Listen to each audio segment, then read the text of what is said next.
Sukkur division में ठिकरनि जे थावनि जे करे मशहूर शहर ठिकराठो एक क़दीमी शहर जेको 50,000 आबादी रखंदड़ आहे। हिन जदीद दौर में भी हितां जा रहवासी पत्थर जे ज़माने वारी ज़िंदगी गुज़ारे रहिया आहिनि।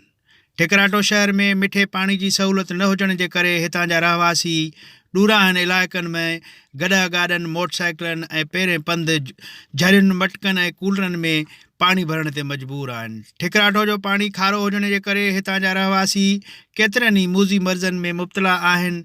हितां जे रहवासियुनि सिन टीवी सां ॻाल्हाईंदे चयो त असांखे ठिकाणे में मिठो पानी फराहम कयो वञे, जीअं त असांखे मतिलबु कि जेतिरी उमिरि ॾिसी सघो था अॼु ताईं असांखे मिठो पानी जी ॾाढी तकलीफ़ आहे।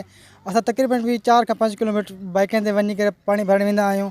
असां सिंध गवर्नमेंट खे अपील कयूं था कि जल्द जल्द ठिकाणे में मिठो पानी फराहम कयो वञे। पानी जी तकलीफ़ आहे, खारो पानी आहे, माण्हू छोकिरा नंढा जेके आहिनि असां बीमार थी पिया आहिनि। सम्झी पानी अचण वञण में असांखे ॿार बचण खे तकलीफ़ आहे। हिन महिल 35-70 साल थियो आहे त असांखे पानी जी किथे बि दिक़त आहे। असांखे हुकूमत कहे त असांखे पानी मिठो मिले वञे, सम्झी न।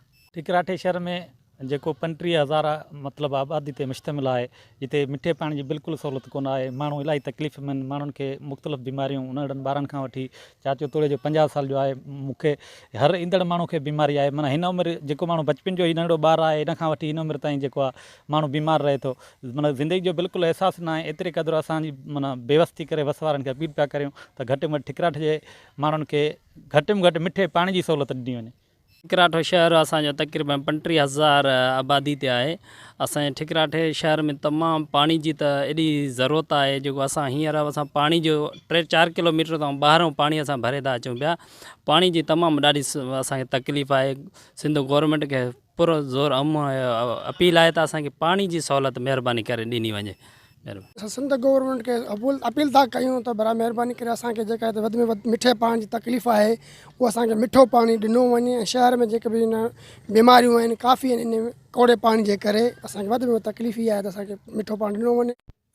ठिकराठो जो रहवासियुनि हुकूमत सिंध ऐं वफ़ाक़ खां पाणी जी फराहमी लाइ तकड़ा उपाउ वठी करे संदनि ज़िंदगियूं बचाइण जी घुर कई। कैमरामैन बासित महर सां गॾु मजीद महर, सिंध टीवी न्यूज़, ठिकराठो।